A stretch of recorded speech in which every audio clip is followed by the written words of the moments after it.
204 حديث. 204 حديث عن عائشة أن رسول الله صلى الله عليه وسلم قال لها يا عائشة يا عائشة ارفقي فإن الله إذا أراد بأهل بيت خيرا دلكم على باب الرفق. عائشة خبر إتلا Allah'ın ilçisi sallallahu aleyhi ve sellem Gayşe'ye etken. Ey Gayşe yumşak bul. Şınlıkta eğer Allah birer iyinin ahillerine hayırlılık diliyken ol alarga yumşaklık bere.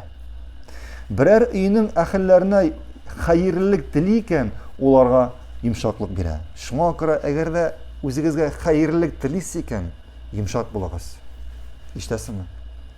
O'zingizga Allohdan xayrlik tilaysiz ekan yumshoq bo'lasiz. G'afur etingiz.